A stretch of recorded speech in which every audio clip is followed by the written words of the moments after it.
Hello student, good morning to all. आज निर्देशांक ज्यामिति का आखिरी सेशन होगा हमारा। हमने लास्ट क्लास में देखा था कि यदि हमें किसी कार्टेशियन प्लेन पे यदि तीन बिंदु दे रखा है, किसी कार्टेशियन एक्सिस पे यदि हमारे पास 3 पॉइंट है तो उसके हेल्प से हम कैसे त्रिभुज का क्षेत्रफल फाइंड करते थे। हमने ये भी सीखा था कि यदि 3 बिंदु संरेख हो तो वहाँ पे कोई भी त्रिभुज का निर्माण नहीं होता, और कोई भी त्रिभुज का निर्माण नहीं होता इसका मतलब वहाँ पे त्रिभुज का यदि हम एरिया फाइंड करेंगे, मीन्स त्रिभुज का यदि क्षेत्रफल निकालेंगे तो त्रिभुज का क्षेत्रफल क्या होगा, 0 होगा।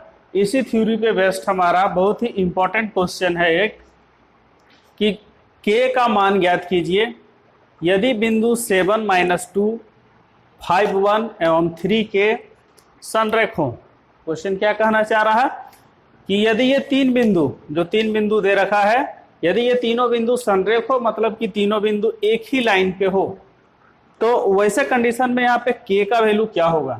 k का वैल्यू आइदर पॉजिटिव होगा या तो फिर कोई नेगेटिव न्यूमेरिकल वैल्यू होगा, लेकिन कुछ तो होगा। तो उसी k के वैल्यू को हमें फाइंड करना है। तो हम सबसे पहले मान लिए तीनों बिंदु को a b c नाम दे दिए। तो माना कि बिंदु a हमारा 7 - 2 है, दूसरा बिंदु b जिसको 5, 1 माने हैं, और तीसरा बिंदु c जिसका वैल्यू कितना है 3k। अब फिर यहाँ पे हम x1, y1, x2, y2, x3, y3 सबको डिसाइड कर लिए। तो ये बिंदु a से हमारा x1 कितना हो जाएगा 7, x2 कितना हो जाए, सॉरी बिंदु a से x1 हमारा 7, y1 कितना -2, x2 क्या हो जाएगा बिंदु b से 5, और y2 कितना होगा 1। सिमिलरली जो हमारा लास्ट बिंदु c है उससे x3 कितना होगा 3, और y3 कितना होगा k होगा। सिंस त्रिभुज ABC का क्षेत्रफल 0, क्यों त्रिभुज ABC का क्षेत्रफल 0 होगा, क्योंकि ये तीनों बिंदु संरेख है। क्वेश्चन में दे रखा है कि तीनों बिंदु है संरेख है, इसीलिए देयरफॉर त्रिभुज ABC का क्षेत्रफल = 0। हमें पता है किसी भी त्रिभुज ABC का यदि निर्देशांक दिया हो तो उसका हम फॉर्मूला क्या लगाते हैं क्षेत्रफल निकालने के लिए, 1/2 ब्रैकेट के अंदर में x1, फिर यहाँ पे y2 - y3, फिर प्लस x2, फिर y3 - y1, उसके बाद फिर x3 × y1 - y2 = 0। तो सारे वैल्यू को हम बारी बारी से इसमें पुट करेंगे और सॉल्व करके देखेंगे।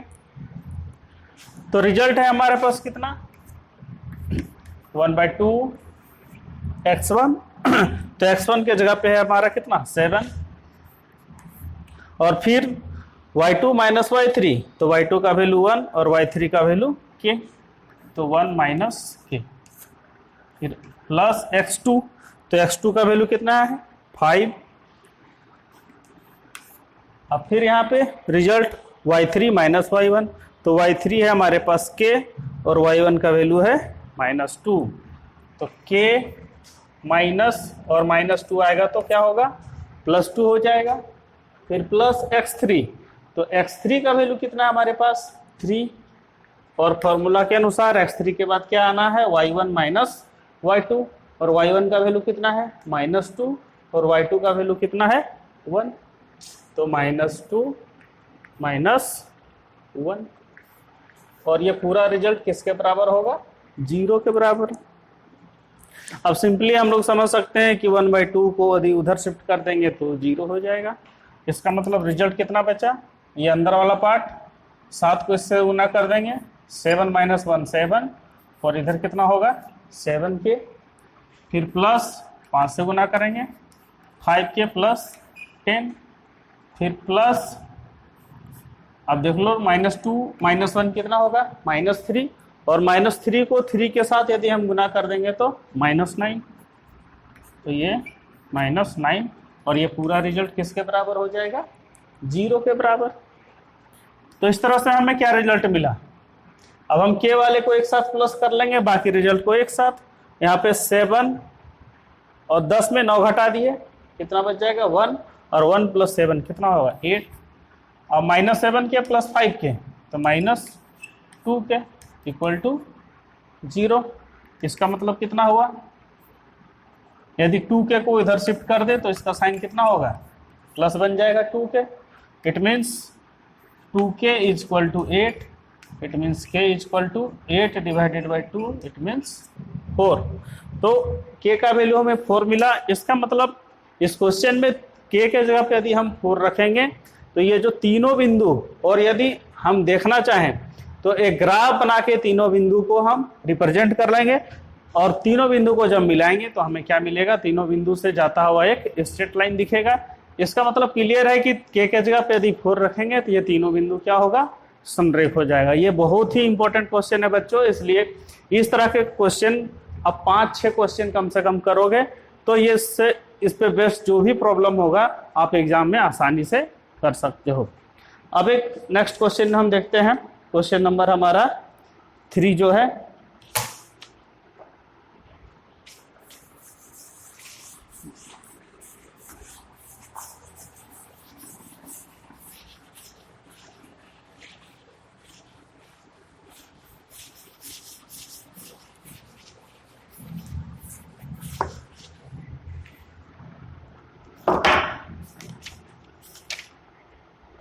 बुक तो सबके पास होगा ही, तो हम क्वेश्चन एक बार पढ़ देते हैं, थोड़ा सा समझा देते हैं, उसके बाद कोशिश करना आप लोग उसको खुद से करने का। क्वेश्चन नंबर 3 में कहना चाह रहा है कि शीर्ष 0, -1, 2, 1 और 0, 3 वाले त्रिभुज की मध्य भुजाओं के मध्य बिंदुओं से बनने वाले त्रिभुज का क्षेत्रफल ज्ञात कीजिए। मतलब कि इस तरह से हम समझ सकते हैं कि यदि एक हमारे पास त्रिभुज दिया हुआ है, त्रिभुज दे रखा है जिसमें पहला बिंदु A है जिसका निर्देशांक दे रखा है 0, -1, दूसरा बिंदु B है जिसका निर्देशांक है 2, 1 और तीसरा बिंदु C है जिसका निर्देशांक है 0, 3। अब कह रहा है कि इसके मध्य बिंदु से बनने वाले त्रिभुज का क्षेत्रफल ज्ञात करना है। तो सबसे पहले इसका हम मिड पॉइंट फाइंड करेंगे। मान लीजिए यहाँ पे इसका मिड पॉइंट है, इसका मिड पॉइंट यहाँ पे है और मान लीजिए इसका मिड पॉइंट यहाँ है। तो फिर ये तीनों बिंदु को ज्वाइन करके जो त्रिभुज बन रहा, मान लीजिए पॉइंट D है, ये E है और ये F है। तो तीनों ये जो AB, BC और CA तीनों लाइन का जो मिड पॉइंट था उसको ज्वाइन करके हम एक त्रिभुज बनाए DEF। हमें इस DEF का क्या फाइंड करना है, क्षेत्रफल फाइंड करना है।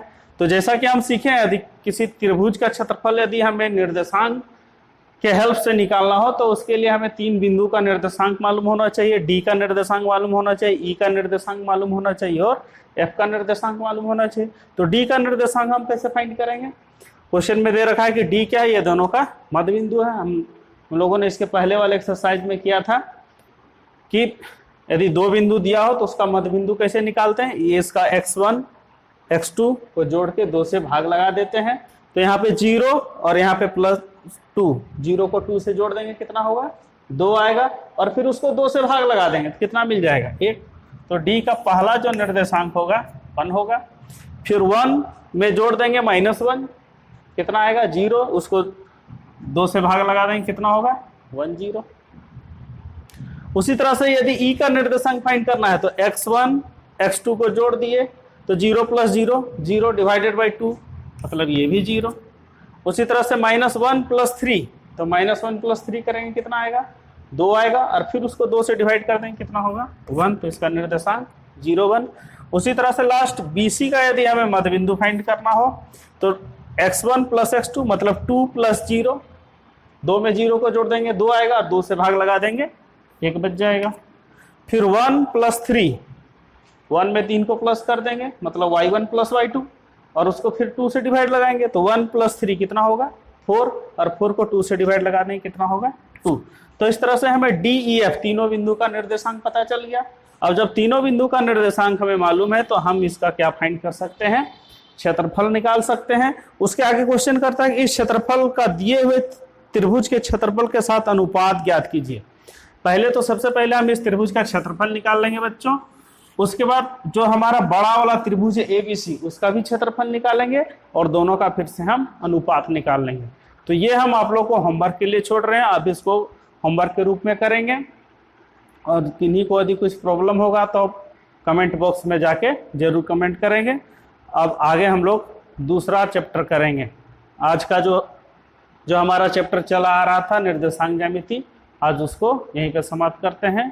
Thank you.